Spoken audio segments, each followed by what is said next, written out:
பிதாவை நாங்கள் நன்றி செலுத்துகிறோம்.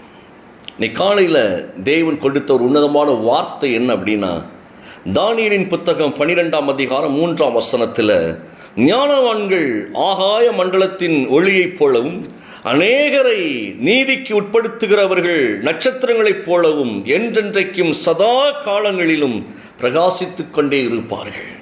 ஞானிகள் வானத்தின் பேரொளியைப் போலவும் பலரை நல்வழிக்கு கொண்டு வந்தவர்கள் விண்மீன்களைப் போலவும் என்றென்றைக்கு முடிவில்லா காலத்திற்கும் அவர்கள் ஒளி வீசி திகழ்ந்து கொண்டே இருப்பார்கள் என்று ரொம்ப அழகாய் ஆண்டவர் சொல்லித்தாராங்க. ஞானவான்களை குறித்து ஆண்டவர் தெளிவாய் பேசுகிறார். இந்த ஞானவான்கள் பாக்கியவான்களாய் இருக்கிறார்கள், ஞானவான்கள் பிரகாசிக்கிறவர்களாய் இருக்கிறார்கள், ஞானவான்கள் தேசத்திற்கே அவர்கள் ஒளியாய் இருக்கிறார்கள், ஞானவான்கள் உலகத்திற்கே அவர்கள் ஒளியாய் இருக்கிறார்கள், ஞானவான்கள் வான் மண்டலத்தில் இருக்கிற ஆகாய மண்டலத்தில் ஒளியைப் போல் எப்பொழுதும் அவர்கள் பிரகாசித்துக் கொண்டே இருப்பார்கள். இந்த வார்த்தை ரொம்ப முக்கியமான ஒரு சத்தியங்க. இன்னைக்கு ஞானம் மற்றவர்களாய் வாழ்கிறபடினால எளிமையில்லா ஈஸியா தோத்துருதோம். நம்ம ரொம்ப எளிமையாய் தோத்துருதோம். போர்க்களத்தில் போராடாமலே தோத்துருதோம். பாருங்களேன், போர்க்களத்தில் இறங்குறதுக்கு முன்னாலே தோத்துருதோம். நம்ம ஒரு கேம் இருக்கு அப்படின்னா, ஒரு ஃபுட்பால் கேம்னு வைத்துக்கொள்ளுங்களேன், ஒரு விளையாட்டு வைத்துக்கொள்ளுங்களேன், இல்லை ஒரு வாலிபால் விளையாட்டை வைத்துக்கொள்ளுங்களேன்.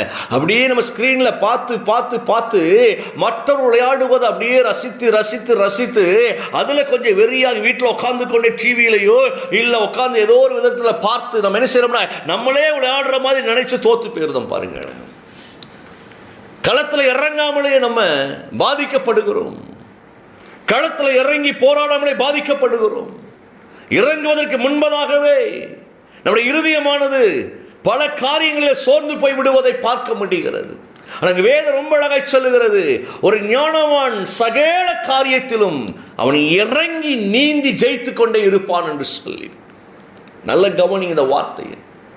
பிசாசு சொல்லுச்சு, காலம் வருவதற்கு முன்பே எங்களை ஏனையா கொலை செய்ய வந்தீர், எங்க வாழ்வை ஏன் அழிக்க வந்தீர், இன்னும் நாங்கள் போராட வேண்டியது இருக்கிறது, இன்னும் அநேகரை நாங்கள் பாதாளத்துக்கு தள்ள வேண்டியது இருக்கிறது, இன்னும் அநேகரை நாங்கள் நரகத்தை நோக்கி நடத்த வேண்டியது இருக்கிறது என்று ஏசப்பாட்டே பிசாசு பேசுது. இன்னும் எங்களுக்கு காலம் வரலையே, நீர் குறித்த காலம் இன்னும் வரலையே, இப்ப ஏன் எங்களை விரட்ட வந்தீர் என்று சொல்லி அது பேசுது. பாருங்க, தைரியமா பேசுது பிசாசு ஏசப்பா கிட்ட. ஏனை எங்களை வதைக்கிறீர், நீர் வந்துட்டே ஓடிதான் ஆகணும், ஒரு வழி இல்லை, உமக்கு முன்னால் நாங்கள் நிற்க முடியாது. ஆனாலும் கேள்வி கட்டுச்சது, ஏன் எங்களுக்கு காலம் வருவதற்கு முன்னே. அப்போ பிசாசு கூட இந்த உலகத்தில் காலம் வருவதற்கு முன்பதாக, அதனுடைய அழிவு நாட்கள் வருவதற்கு முன்பதாக எப்படியாவது உலகத்தை தனக்கு சாதகமாக மாற்றிக்கொள்ளலாம் என்று சொல்லி ஏன் அப்படி பேசிச்சு தெரியுமா? உலகமே நமக்கு சாதகமாக மாறிட்டுனா இந்த ஆண்டவர்கள் என்ன செய்ய முடியும் அப்படின்னு நினைச்சது பிசாசு. அதுக்கு தெரியாது, முட்டாள் பாருங்களேன். அதனால அந்த காரியங்களெல்லாம் யோசிக்காது. இன்னும் அடி வாங்கி பிசாசு முட்டாளாக தான் இருக்கு. நம்மளும் அதே மாதிரி எத்தனை தான் அடி வாங்கினாலும் சரி, தெளிந்த புத்தியோடு எந்திக்க முடியாமல் தவித்து கொண்டிருக்கிறோம். தெளிந்த ஞானம் இல்லாமல் தவித்து கொண்டிருக்கிறோம். அடி விழுது, ஏமாறுதோம், திருப்பி ஏமாறுதோம். ஏன்னா ஞானம் இல்லாமல் இருக்கிறபடினால உலகமானது நம்மளை ஏமாற்றி கொண்டு இருக்கிறது. நல்ல கவனிங்க இந்த வார்த்தையை. ஆனால் ஞானவான்கள் பிரகாசித்துக் கொண்டே இருப்பார்கள், எதில் வீழ்ந்து போக மாட்டார்கள். இருளை முழுக்க முழுக்க அந்த ஞானவான்கள் துரத்துவார்கள், வியாதியை துரத்துவார்கள், மரணத்தை துரத்துவார்கள், பலவீனங்களை துரத்துவார்கள், தரித்திரங்களை துரத்துவார்கள். அப்படிப்பட்ட கிருபை ஆண்டவர் நமக்கு தருமடியாகத்தான் இயேசுவை பூமிக்கு அனுப்பினார். இந்த வார்த்தை நல்ல கவனிங்க. சாலமோனை குறித்து வேதம் ரொம்ப அழகாய் சொல்லுகிறது. 1 ராஜாக்களின் புத்தகம் 3ஆம் அதிகாரம் 11 முதல் 13 வரை வாசித்து பார்க்கின்ற பொழுது அங்கு சாலமோனுக்கு ஆண்டவர் தெளிவாய் சில காரியங்களை வெளிப்படுத்துகிறார். சாலமன் தேவ சமூகத்தை ரொம்ப அழகாய் ஜெபிக்கிறார். ஆண்டவர் கேட்கிறார், சாலமோனே உனக்கு என்ன தேவை என்பதை நீ சொல் என்று சொல்லுகிற பொழுது சாலமோன் ஞானத்தை கேட்டார் என்பது நம்ம எல்லோரும் அறிந்த ஒரு காரியம். ஞானத்தை கேட்டார். நல்ல கவனிங்க இந்த வார்த்தை. அந்த ஞானம் எப்படிப்பட்ட ஞானமாய் வேண்டும் என்று கேட்டார் என்றால், இஸ்ரவேல் ஜனங்களை ஆளுகை செய்வதற்கு எனக்கு ஞானம் தேவை, இஸ்ரவேல் ஜனங்களை வழிநடத்துவதற்கு எனக்கு ஞானம் தேவை, இந்த தேசத்தை சமாதானத்தோடு சந்தோஷத்தோடு சுகத்தோடு நடத்துவதற்கு எனக்கு ஞானம் தேவை. ஆனால் ஆண்டவர் பாருங்களேன், பயங்கர ஆச்சரியப்படுகிறார். இதுவரைக்கும் யாரும் கேட்காத ஒன்றை நீ கேட்கிறாய் மகனே. எவ்வளவு பெரிய வார்த்தை பாருங்க. இதுவரைக்கும் இடத்தில் யாரும் கேட்காத ஒன்றை நீ கேட்கிறாய். அது ஜெபமே ஞானமுள்ள ஜெபமாக இருந்துச்சு பாருங்க. ஏன்னா சாலமனுக்கு ஒன்று தெரிந்தது, தன் தகப்பன் தேவனால் நேசிக்கப்பட்டவராய் இருந்தாலும் தன் தகப்பனுக்கு ஆலயத்தை கட்டக்கூடிய அந்த கிருபை கிடைக்கல. தன் தகப்பனின் நாட்களில் இஸ்ரவேல் தேசத்தில் தாவீது ஜெயித்துக் கொண்டே இருந்தாலும் ஜனங்களுக்கு சமாதானத்தை காண முடியாமல் அநேக காரியங்கள் தடையாக இருந்தது. அறிந்தவர் சாலமோன். அவ கேட்கிறாரு, சமாதானத்தையும் சந்தோஷத்தையும் தரக்கூடிய உம்முடைய ஞானம் எனக்கு தேவை ஆண்டவரே. என்னுடைய ஞானம் வந்துட்டு அப்படின்னா என் ஜனத்தை எளிதில் நடத்தி செல்வதற்கு எனக்கு அது பயனுள்ளதாக இருக்கும். இன்னைக்கு நம்ம ஞானமற்றவர்களாக இருக்கிறபடினால ரொம்ப போராடுறோம். சின்ன விஷயத்தை கூட பெரிதாக்கி தோல்வி அடைகிறோம். ஒண்ணுமில்லாத விஷயத்துல பாருங்களேன், 2 பேர் கணவன் மனைவி பேசிக்கிட்டே இருப்போம். ஒரு வார்த்தை தப்பா வந்துடும், விளையாட்டா வந்துடும். அந்த வார்த்தை பெரிய பூதாகரமா மாறி குடும்பம் 2 ஆயிரும். ஞானமற்ற பேச்சு, பிள்ளைங்க முன்னால ஞானமற்ற பேச்சு, பிள்ளைங்க மேல ஞானமற்ற பேச்சு அப்படி காண்பித்து வெறுப்பை சம்பாதிக்கின்றோம். இந்த நாட்கள்ல கணவனிடத்தில் ஞானமற்ற பேச்சை காண்பித்து வெறுப்பை சம்பாதிக்கிறோம்.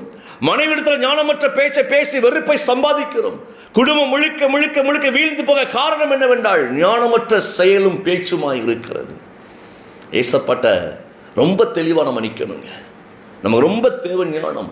ஆண்டவர் சொல்றாரு, சாலமோனே நீ யாரும் கேளாத ஒன்றை கேட்டபடியினால, யாராலும் எதிர்பார்க்காத ஒன்றை நீ கேட்டபடியினால, நீ கேளாத ஐஸ்வர்யங்களையும் ஆசீர்வாதங்களையும். அப்போ ரகசியத்தை புரிந்து கொள்ளுங்க. ஞானம் என்கின்ற தேவனுடைய மகிமை நமக்குள்ள இருந்ததுன்னா இந்த உலகத்தின் ஐஸ்வர்யங்களும் ஆசீர்வாதங்கள் நம்ம தேடி போக வேண்டிய அவசியம் இல்லை. அவை அனைத்தும் நம்மளை தேடி வருகிறதா இருக்கிறது. அப்ப நீங்க அடுத்த ஒரு கேள்வி கேட்கல, ஞானம்னா என்னதையா? பழைய ஏற்பாட்டின் நாட்களில் தேவனுக்கு பயப்படுவது ஞானத்தின் ஆரம்பமாக இருந்தது. கர்த்தருடைய வார்த்தைக்கு கீழ்ப்படிவது ஆரம்பம் தான், ஞானத்தின் ஆரம்பம். ஆனால் புதிய ஏற்பாட்டின் வெளிச்சத்தில் சொல்றேன், கிறிஸ்துவை ஞானமாய் இருக்கிறபடினால பவுல் ரொம்ப அழகாய் கொரிந்தியருக்கு எழுதுகிற கிறிஸ்துவை ஞானமாகவும் பலனாகவும் இருக்கிறபடினால அவரை நீங்கள் தரித்துக் கொள்ளுங்கள். அப்ப கிறிஸ்து தான் இன்றைக்கு நமக்கு ஞானமாய் இருக்கிறார். அப்ப கிறிஸ்துவோடு உறவாட உறவாட உறவாட நம்ம ஞானத்திற்காக ஜெபிக்க வேண்டிய அவசியம் இல்லை. ஞானமாவே இந்த உலகத்தில் நாம் நடந்து கொண்டே இருப்போம். ஏனென்றால் கர்த்தர் நம்மோடு இருக்கிறபடினாலே, அவரே நம்மளை நடத்துகிறபடினாலே, அவர் ஞானமுள்ளவராய் இருக்கிறபடினாலே புதிய ஏற்பாட்டின் வெளிச்சத்தில் நீங்களும் நான் ஸ்பெஷல். கவலைப்பட வேண்டிய அவசியம் இல்லை. கிறிஸ்துவோடு உறவாட உறவாட உறவாட நாம் ஞானவான்களாய் பிரகாசித்துக் கொண்டே இருப்போம். எறும்பு கூட ஞானமாய் இருந்ததுனால தான் தேவன் சொன்னார், எறும்பை பார்த்து கற்றுக்கொள்ளுங்கப்பா அப்படின்னார்.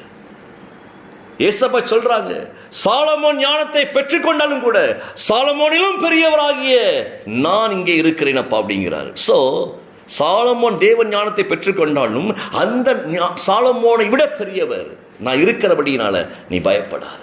ஸோ இயேசு நமது ஞானமாக இருக்கிறபடினால இயேசுவை அண்டிக் கொள்ளுங்கள், அவரோடு உறவாடுங்கள், தினமும் அவருடைய அந்த சத்தத்தை கேட்பதற்கு பிரயாசப்படுங்கள். நிச்சயமாய் உலகத்திற்கு பிரகாசமாய் நாம் இருப்போம். உலகம் நம்மளை தோற்கடிக்க முடியாது. கண்களை மூடுவோமா? பிதாவை நாங்கள் நன்றி செலுத்துகிறோம். இயேசுவின் நாமத்துடைய கரத்திலே ஒப்புக்கொண்டிருக்கிறோம். ஆண்டவரே, ஞானவான்களாய் நாங்கள் நடக்க பாத்திரவான்களாய் இருக்கும்படியாய் எங்கள் கிறிஸ்துவே ஞானமாய் இருந்து இன்றைக்கு எங்களை செயல்படுத்துகிறபடியால் உமக்கு நாங்கள் நன்றி செலுத்துகிறோம் ஐயா. இயேசுவின் நாமத்தில் ஆண்டவரை இணைந்திருக்கிற ஒவ்வொரு பிள்ளைகளை ஆசீர்வதிக்கிறேன். குடும்பத்தில் ஞானம் உள்ளவர்களாய் நாங்கள் உலகத்தை ஜெயிக்க, உலகத்துக்கு ஒளியாய் பிரகாசிக்கும்படியான கிருபையினாலே இன்றைக்கு நிரப்புவீராக, நாங்கள் ஜெயிக்க பலன் தருவீராக. இயேசுவின் நாமத்துடைய கரத்தில் ஒப்புக்கொண்டிருக்கிறேன் நல்ல பிதாவே. ஆமென். Amen.